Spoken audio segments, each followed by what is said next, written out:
Britain's nuclear-powered hunter-killer submarines are in a state of constant alert. Conditions 5-0. Submarines are key to the first line of defence of the United Kingdom. Threat submarine in the area. Part submerged spy. One contact visual.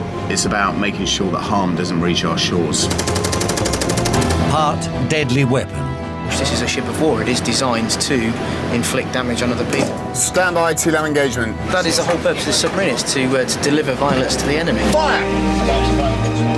Historically, it's been a closed world. We're the silent service. We don't generally talk about ourselves. Smash on a course of 091. But for the first time ever, this series has full access to a British submarine on patrol, as we follow HMS Turbulent on her final deployment.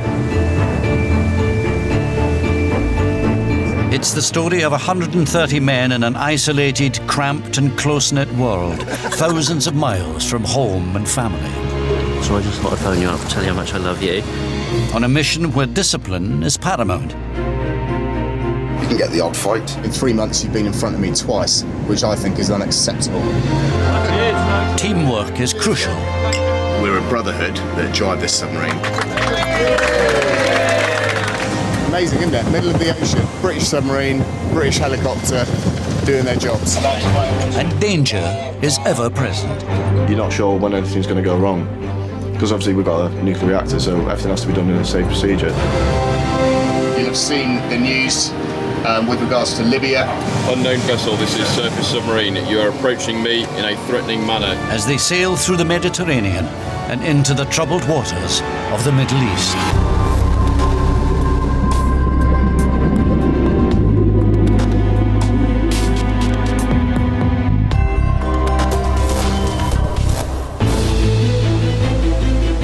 In this episode, preparing for the pirates.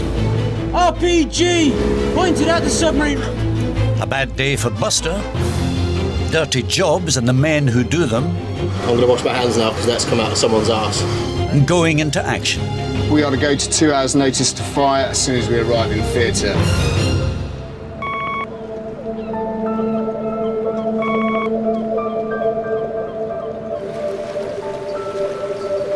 HMS Turbulent, £500 million worth of nuclear-powered submarine, is at home in Devonport, the largest naval base in Western Europe.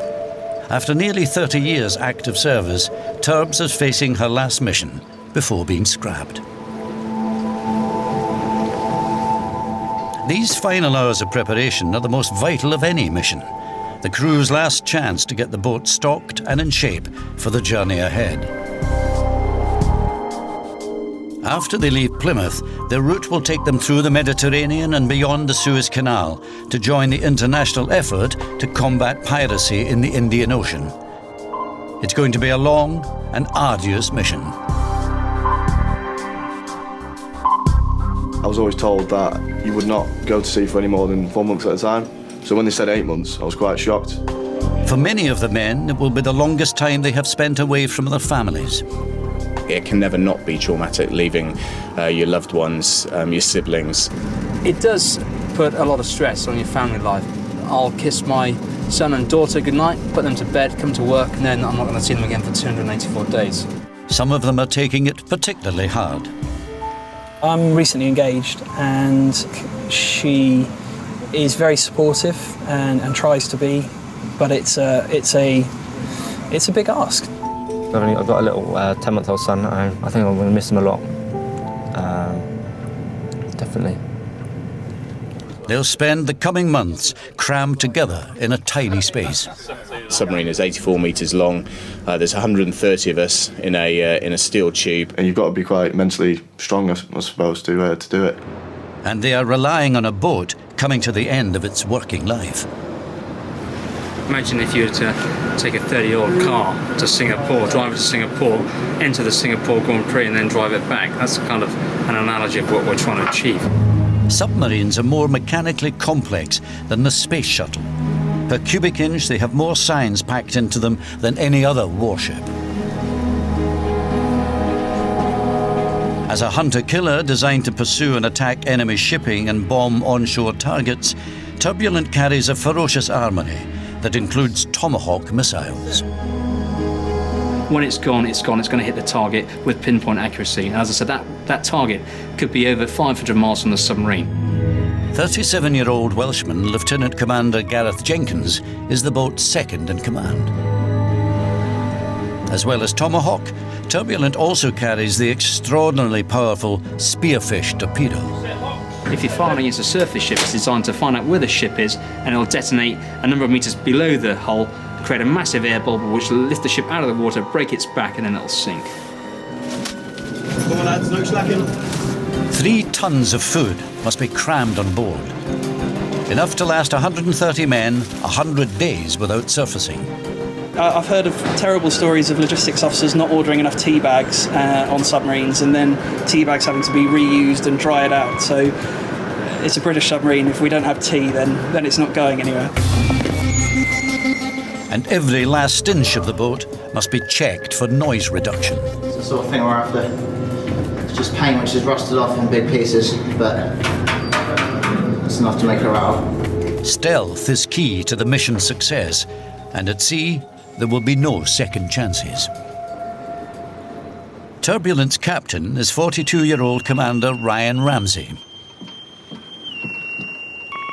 He joined the submarine service in 1991 and has passed one of the world's toughest selection processes to take command of this vessel.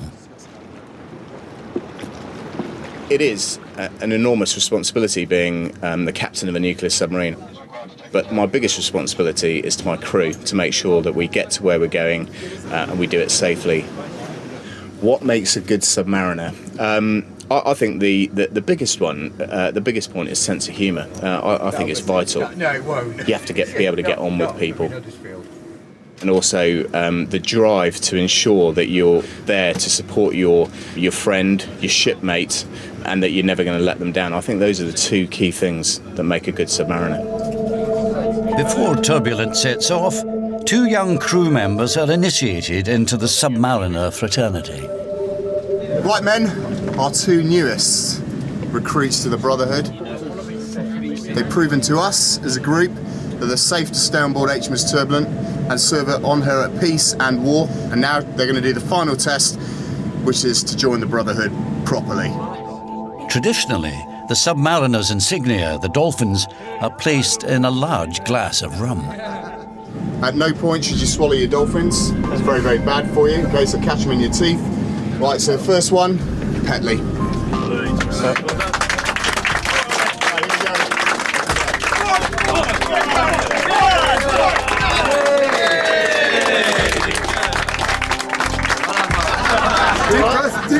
Deep breath, that's it. Well done, good man. Okay, now Mr. Westwood.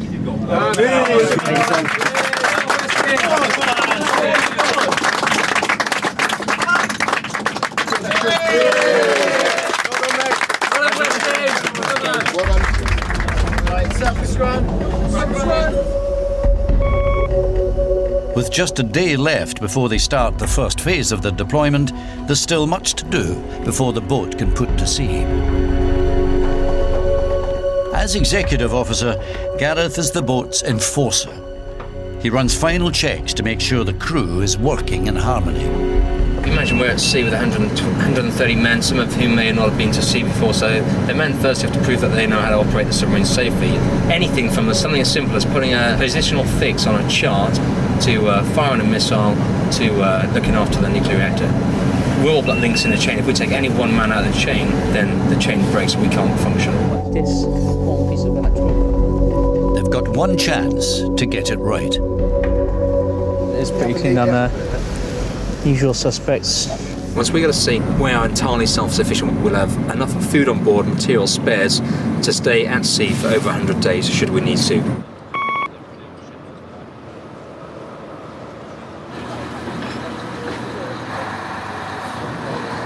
It's the day of departure. Vital preparations are completed. A last cigarette, a final call home, a team photo. Say, keep looking this way, nice big smiles. And Turbulent is on her way.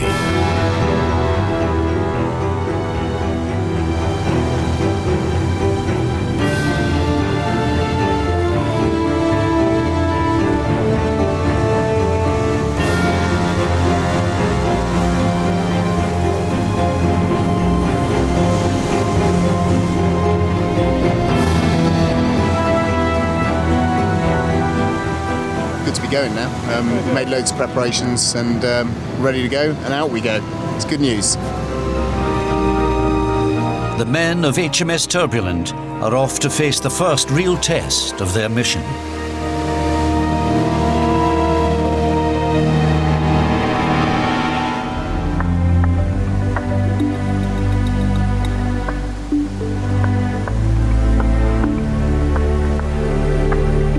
HMS Turbulent is on her last mission.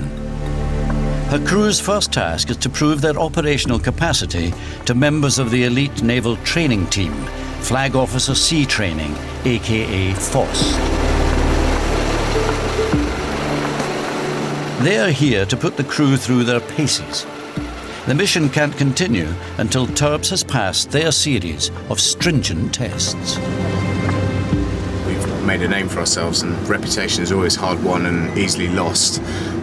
For me, failure is not an option. I'll drive this through to conclusion and make sure that we pass, but there is a risk. Submarines are built to work underwater. They are at their most vulnerable when on the surface. This mission is going to be particularly trying for Turbulent, as there are several choke points where they are forced to surface. The Strait of Gibraltar, which takes them into the Mediterranean, and the Suez Canal and Bab el-Mandeb, two areas with a high risk of pirate and terrorist attack, will have to be negotiated.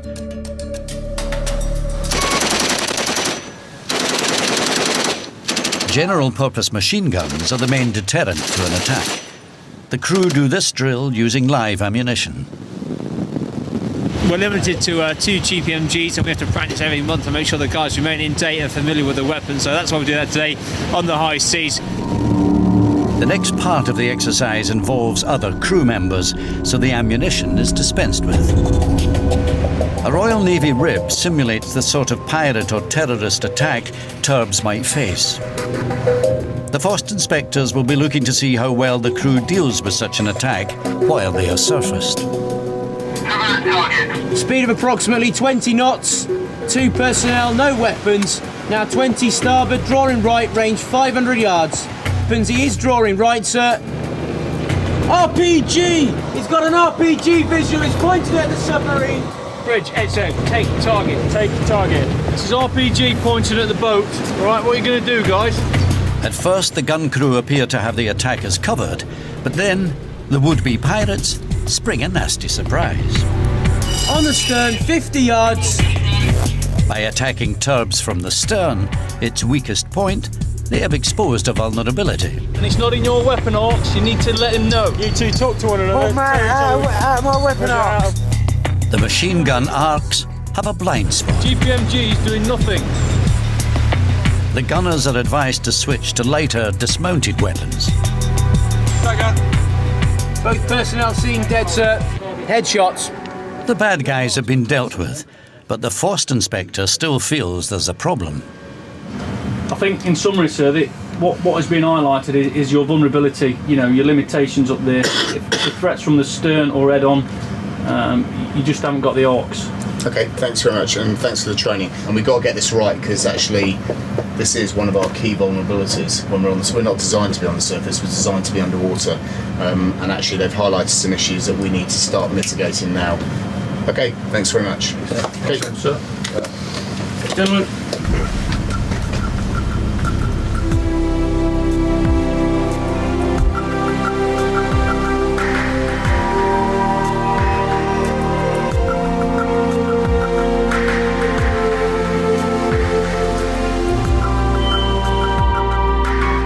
In the midst of all this, the everyday life of the boat goes on. The XO and coxswain's rounds are designed to ensure that standards don't slip. As the executive officer, I'm in charge of maintenance of the boat, internally and externally, and the coxswain, being the disciplinarian, is the man to make sure the boys are doing the job that's required of them.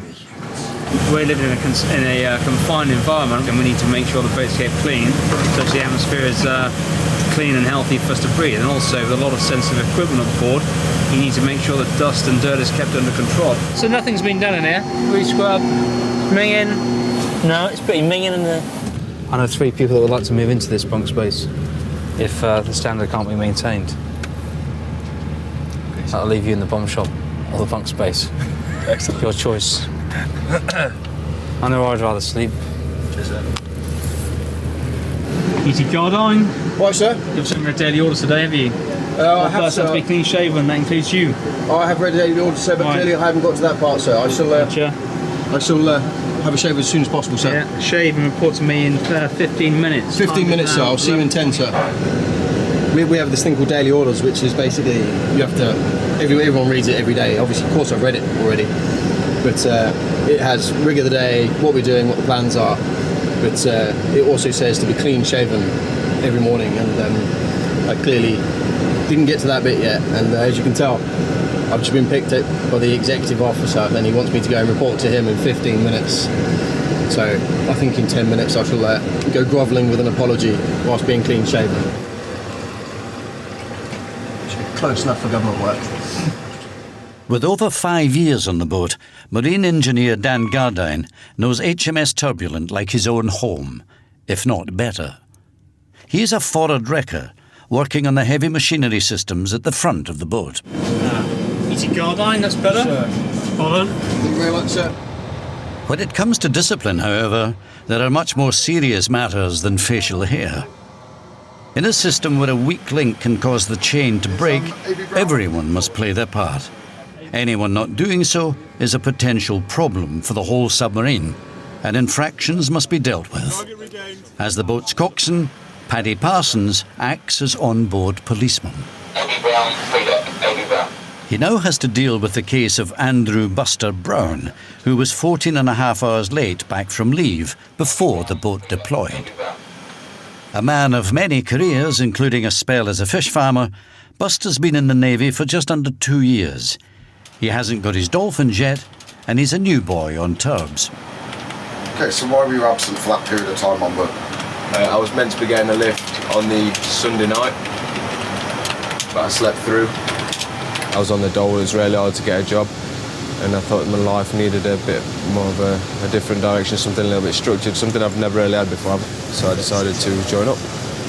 Well, money is a big part of it, but it's a different thing. How many people do you know who could say that they've been a submariner or they've been on a submarine, and, well, it's not many people I knew before I did this job. In fact, anybody, and it's good. I enjoy it. Did you understand that you were required back on board on that morning? Yes, yes, I did. Is that on me to go then, yeah? Yeah, that's you to go for the afternoon. Thank you.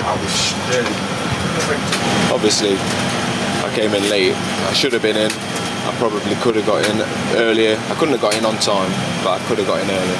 So definitely going to have to go around. So we'll see what happens. Buster will now face a captain's table, a disciplinary hearing where his punishment will be decided.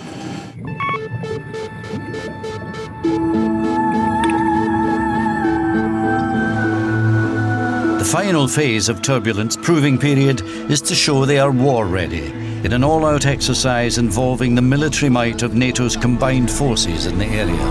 We're in the middle of the Thursday War, as it's known. Lots of surface ships, aircraft, helicopters all over the place. And now we're in the process of getting ready to engage one of the heavies. Range is 11,000 yards. Should they be called into action, they could be tasked with launching a spearfish torpedo against enemy shipping. Stand by spearfish attack. Stand by spearfish attack against Master Zero. Although this is a simulated exercise, getting it right is crucial, for the time could soon come when it's for real. Okay, hold the ports. Stand by the fire, Master 02. Stand by the fire, Master 02. Weapon system ready. Fire! Weapon 3 is homing.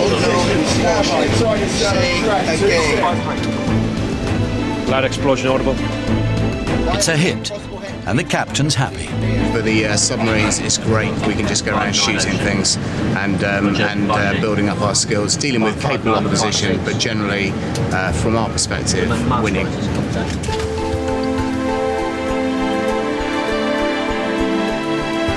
Through 3 days of inspections and 2 weeks of intensive exercises, the crew has given it their all.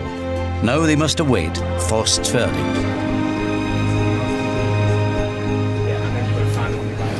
Men, this is the captain. Pay attention. Finally, the captain has news. Well done on your hard work but we've still got some work to do. There's some bad guys out there as well, and we need to be able to deal with anything that they put in our direction. So you need to keep focused right the way through this, and then do what we have to do for the United Kingdom. That is all. Turbulent has passed, and now they can get underway to join the anti-piracy campaign east of Suez.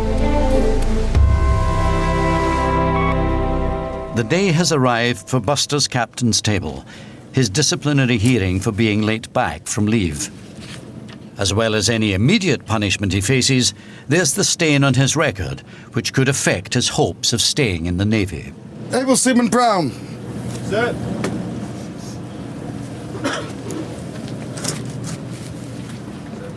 Able Seaman Brown. Off, cap. As your commanding officer, I'll be hearing the charges against you. Are you Able Seaman Andrew Brown 301176665? Yes, sir. You are charged as follows. Coxswain, read the charge. Sir, Able Seaman Warfare Specialist, Tactical Systems Submarines, Andrew Brown, of Her Majesty's ship Turbulent, did absent himself without leave, namely 14 hours and 55 minutes. Do you admit or deny the charge? I do, sir.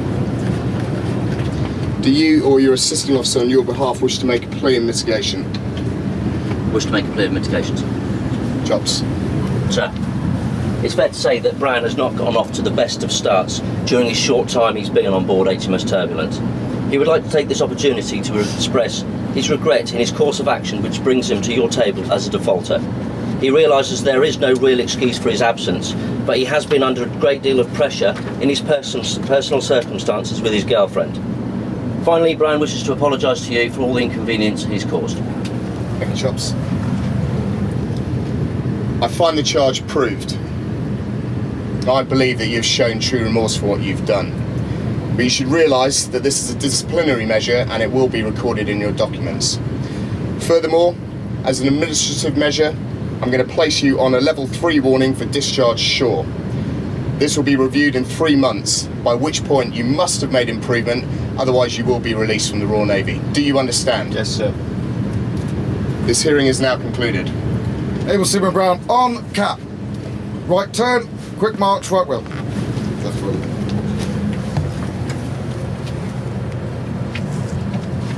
Let's just carry on, sir. Yes, please.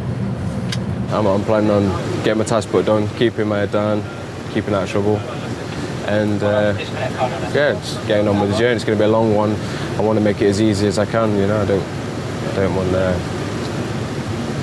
I just want to make it as easy as I can, basically. Turbulent is on course for its mission in the Indian Ocean to help fight the scourge of piracy. But then news comes through that will change everything. You'll have seen the news with regards to Libya. It's becoming increasingly unsettled and we need to be prepared to do everything to give people time to think and also to enable stability in the region. And that involves every warfare discipline. Turbulent is being diverted to help support the UN mission in Libya, over 1,000 miles away. The pressure is on to get there as fast as possible as events escalate in the North African country. O Group is a daily meeting of the boat's heads of department. Libyan Air Force has been assessed as no longer a fighting force following the sustained airstrikes that took place last week. But fierce fighting is still raging between ground units and cities peripheral to the rebel stronghold of Benghazi. I think that the Middle Eastern popular unrest is going to be a feature of the next number of months. Okay, thanks. We've spent over 8 months preparing for this, all in all. Everything we've done is prepared for this deployment to get on and do what we have to do, and the focus shift has to change now. So the men are motivated. I get that feeling when I wander around. Now we need to channel that accordingly. And there's 2 busy operational theatres we're now going to go to. You've heard the political update. You've seen the news yourselves. You know how busy it is in both the theatres that we're going to operate in. We just sailed as if we were going on a normal deployment, and then you hear a reply from the captain saying what's going on, and that'll kind of go, you go, wow, it's kind of real now.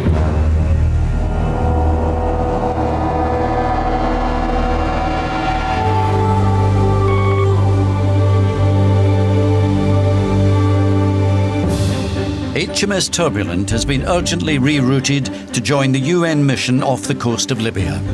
She must get there as soon as possible, and as a submarine, she's fastest when submerged. Diving the boat is a major part of the submariner's art, and control is the key. It's a highly complex maneuver involving over 225 individual and operational checks. XO dive the submarine. XO Gareth Jenkins is in charge of the dive. Intervent. Very good. Open 1 and 2 main vents. Open 1 and 2 main vents. Vents are open to let water rush in and air rush out, allowing the submarine to submerge. 1 minute, XO. The captain monitors whether the dive is going to time.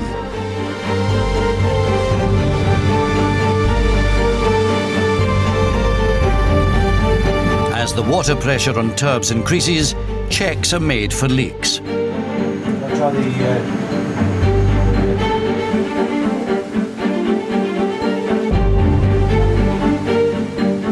Revolution 16. Revolution 16. 25 metres, 2 down, full rise on. Bubble coming up. Once underwater, the nuclear-powered submarine is completely self-sufficient. The only limit on its endurance, its ability to stay submerged, is its stocks of food. 4 up. Scanner reports. Captain John 57.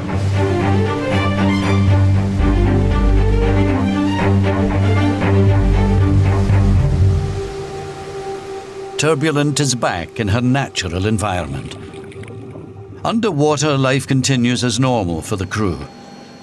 As a hunter-killer, she's a war machine, but she's also home to 130 men. Good to go. I love it. I don't know what drew me to submarines. I've always imagined what it was like as a kid to be on a submarine. When I initially went through my basic training, I thought, what the bloody hell am I doing? You know, this small tin can, what do I want to do this for? But on the flip side of the coin, it's a job that you can take pride in. It's not something everyone gets to do. It's a bit of a dangerous job. You pay good money, and it's a good adventure. Every day's an adventure, and no day is exactly the same as the one before. Every submariner has several jobs on board the boat. Dan Gardine's are among the least glamorous. Nobody likes washing somebody else's dirty knickers and socks, so we get a little bit of money out of it, you know, for doing it, which is not too bad really, because it can be a bit monotonous and it can be a bit drawing, especially when the washing's up to here, waist height, and you've got to plough your way through it. If we're on patrol or we're going in a quiet state, then we have a tendency to try not to wash unless it's important, like chef whites, overalls and tea towels, things for hygiene. Even domestic chores like this can have an impact on the boat's operation. Sound can travel hundreds of nautical miles through the water, and the washing machines on board have to be exceptionally quiet to avoid detection. We've got some very intelligent washing machines and tumble dryers, so we can actually put them on an extremely quiet wash so that the enemy can't detect us and can't detect the vibrations through the washing machines. If variety is the spice of life, then being an engineer on a submarine answers all Dan's needs. I'm a jack of all trades really, a bit of a handyman. Some of the good things about my jobs are you get qualified working with hydraulics, you work with multi-million-pound systems and you're actually trusted to repair them. One of the bad things about my job is also I work with the sewage system as well, so if someone's blocked a shithouse, it's my job to fix it. You imagine 120 beer-drinking, curry-eating submariners all on the same submarine with only 5 toilets. It happens quite frequently. What's going on with the heads? Broken macerator. What, just on that one? Yeah. You were declogging, is that what they mean? You're just doing that? I'm blocking this one. This so we haven't one got blocked pipes? No. Okay, No. the rest are all working. Alright. This is what blocks it out. Right, it's come from someone's arse, but it's actually calcium. The water that we drink on board strips the calcium from your bones and your body, and that little piece there is basically like concrete, and that's what happens to the pipes. It lines it up, and the little macerators, when they turn, they can't chew it up, so they burn out kind of what's happened in here and just block up. But I'm going to wash my hands now because that's come out of someone's arse. Good man. Shouldn't be long. I'll be back together. With space at a premium, keeping fit on the boat is not easy, even though Navy rules demand it. Well, I think it's really important that if you're going to keep your mind alert, you need to keep physically active as well. Take into account how little space there is to walk around. It's pretty, you're sat down a lot for most of the job. Actually, this is exceptionally important, just to make sure you burn off enough calories and you're alert right the way through. And we're going to need that where we're just about to go into that. We're going to need our wits about us. Inevitably, with this many men on a boat, competition is massive. There is a competition in the wardroom, generally between the XO Gareth, the MEO Ben, and the pilot Gareth Griffiths. They're about a minute ahead of me. I'm a minute behind them with times, but there's room for the old man to come in from the outside, I reckon. See, the MEO's achieved 707, so just to give them a bit more focus, give that 705.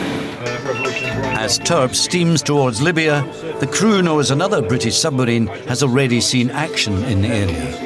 The lads are obviously aware that our sister submarine Triumph has fired Tomahawk missiles against targets in Libya, and they're aware that there's a potential possibility that we may be called upon to do the same. Our job at the moment is to remain ready for our primary tasking, which is to go east, whilst tempering that with the fact that yes, we may be called upon to strike, and be ready to do so when called forward. 19 people trapped for a 29 bulkhead. Because we're a weapon for our political masters, actually, we're there to help them achieve whatever aim it is. So actually, we might get there and do nothing because there's no need to do anything at the time. But we need to be ready for the moment critique when they decide that military force is the thing they want to use. Until it needs to be used for its primary purpose, the bomb shop doubles up in a number of ways. Today, it's a dental surgery. Members of the crew are trained as on-board medics, able to deal with everything from a toothache to a heart attack. This sort of self-sufficiency means the boat's operations are interrupted for only the most serious emergencies. There we go. Are you comfy where you are, Buster? Good stuff. Just let me know and I'll get you some more cotton. Alright. That's all you can say when you've got forceps here with the kit in your mouth anyway. If you open wide for us, I'm going to take that out. Okay. That has to be one of the better ones I've done. Okay, slide for us.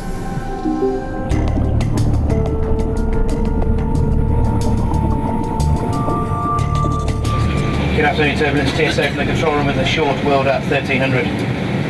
Submarine is currently 180 miles north of Cap Finisterre in Spain, with 888 miles to run into the Strait of Gibraltar. Weather up top is fine and the sea state is low. 19-year-old able seaman Edward Timpson, aka Timo, has only been on the boat 7 months, but he's born to the job. Well, all my family's in the Navy. My dad, my granddad, my uncle, my cousin, my brother. Well, they're quite a naval family, really.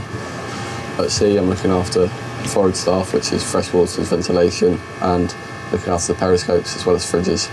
So I'm looking after the bomb shop, making sure all the weapons are fine. That's my main responsibilities. We're going to be measuring for Otto fuel that powers the Spearfish torpedo. I'm a really young lad, and I've got a lot of responsibility. It's good, no reading. So we fill in our log saying there's been no reading. This is done every 6 hours. Timo takes the hardships of life as the tallest man on board in his stride. I'm 6'5", but walking about, because I'm quite aware of my height, I find I hit my head a lot less than people who are shorter than me, because they think, well, I'm short, so I can get under that, whereas I think, I know I'm too tall for that, so I'm going to duck well beneath it. People who are short than me hit their head a lot more. You see people with cuts all over their head. You call it hatch rash. Although he's come in at the lowest level, Timo has ambitions of becoming an officer. One of his most important jobs is in the heart of the control room. As periscope assistant, he looks after the needs of the men who are the eyes of the boat. He's looking out there all the time, so anything else that he needs to do should be done by somebody else. So he shouldn't have to think of anything except looking out there and keeping the submarine safe. It's also his duty to make sure those on the periscope don't work over their allotted time. Range, on top. If they're down there too long, strain their eyes. That's obviously bad for them in the long run, but a fresh set of eyes can also see different contacts. In day, we let them on there for 20 minutes, but at night only 15 maximum. 10 minutes done on search. There's no alternative to somebody looking out and actually seeing.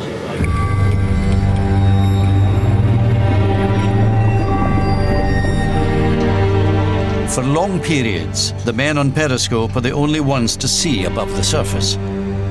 Under the sea, night and day can roll into one for the men on Turbulent. They work in shifts, a constant and exhausting 6 hours on, 6 hours off. At any point, half the crew could be asleep. With only 98 bunks for 130 crew members, some of them must share. 42 people are hot bunking. That means that as one man gets out of bed, another man who's just come off watch gets into the same bed. So something like E.T. Simpson, you hot bunk, don't you? Yes, sir. Who do you hot bunk with? E.T. There you go. So E.T. Simpson shares a rack with E.T. and they'll be in opposite watches. E.T. Simpson's in second watch, so when he goes to off watch at 1900 this evening, he'll get into the bed that is currently occupied by his shipmate E.T. Bez, you up? No. Nobody's ever happy to be woken up, but you've got to get them up on time, otherwise they'll miss their lunch. That means that I don't get to get into bed. The quicker they get up, the quicker I can get into bed. So it's in my interest to do it on time.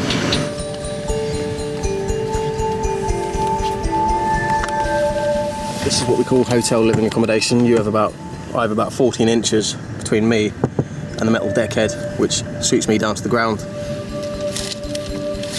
Submariners, when they're in training, when they first join a boat, have a tendency to get coffin dreams, which is where you're sort of either semi-conscious or still asleep, but because you can't move anywhere, you can't roll over, you have this tendency to think that you're in a coffin or you're locked in a box, and a lot of guys have nightmares when they first join up, worrying that they can't get out and things are caving in on them. I used to have them, or I've had them a couple of times, but not so much anymore, so I think it just comes, you just get used to it. Turbulent is about to enter the Mediterranean on her way to Libya. To do so, she must transit the Strait of Gibraltar, one of the choke points on the mission. She must navigate it on the surface, a vulnerable position for any submarine. HMS Turbulent is in the Strait of Gibraltar, heading for its new destination, Libya. This is one of 3 choke points that we need to get through. At the moment, the vulnerability is posed by the fact that submarines are designed to be underwater. We're relatively slow on the surface. The waterborne threats, whether it be from Al-Qaeda or whether it be from other organisations, they may take this as an opportunity to have a go. This is where that can happen. As the gateway to the Mediterranean, the strait is one of the world's busiest shipping lanes. But the captain is not just concerned with the risk of collision. Even the most innocuous ships must be cleared. Asiona. This is surface submarine on your starboard bow, over. This is only the very beginning.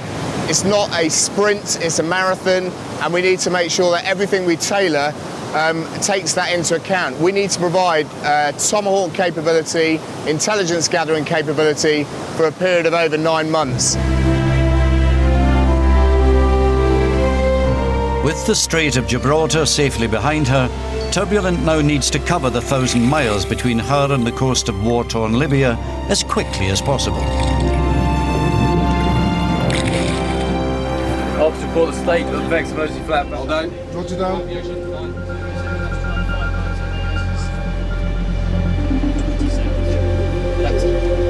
Soon they will be going into theatre, and they will need to be even more aware of the dangers of life on board a submarine.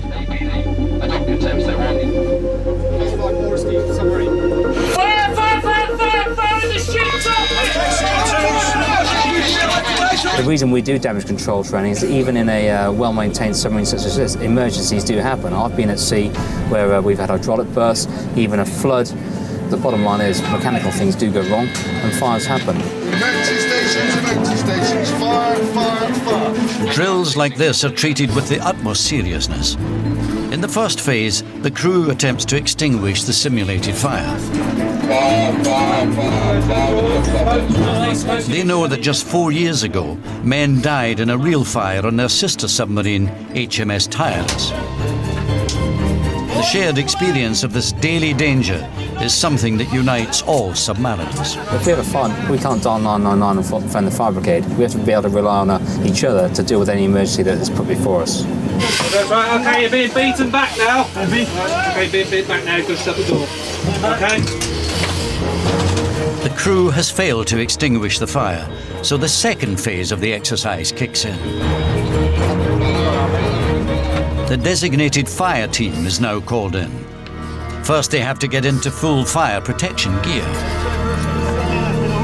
Each submariner knows he holds the lives of the others in his hands, so being drilled to perfection is the difference between life and death. Fire's up, fire's up. The fire has been successfully extinguished, but they will repeat this exercise often in the months to come. They can't afford complacency. As they approach the coast of Libya, the men are aware of the worsening situation as Colonel Gaddafi defies international calls to stand down and intensifies his attacks on the rebels opposing him.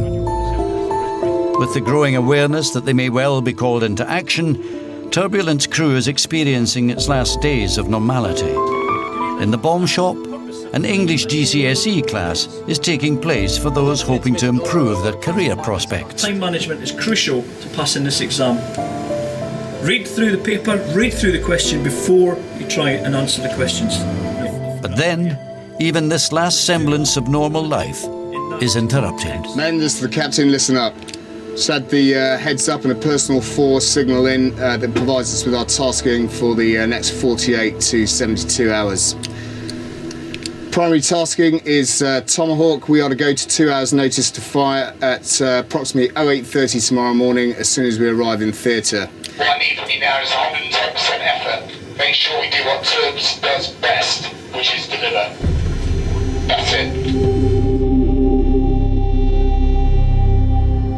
What I want to be able to do is load the 2 Block 4s up to the 3 and 4 tube, but the 2 Block 3s that are in there be in a position that 4s are out of the way, 3s are in.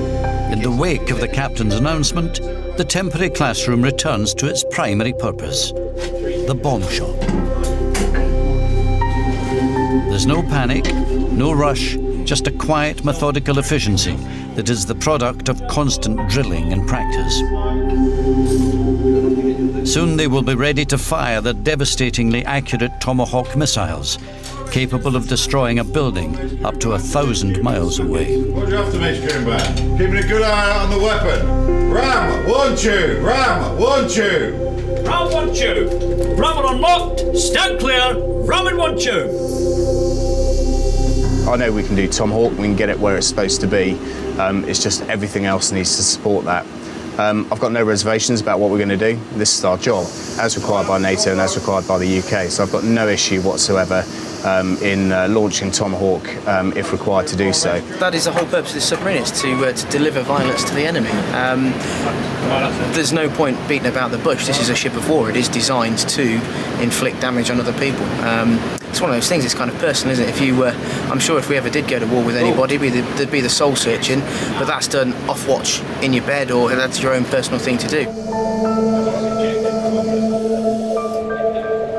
Now they are off the coast of Libya. Turbulent's weapons are primed, and as the reality of the situation hits home, they get the Libyan capital Tripoli in their periscope sights.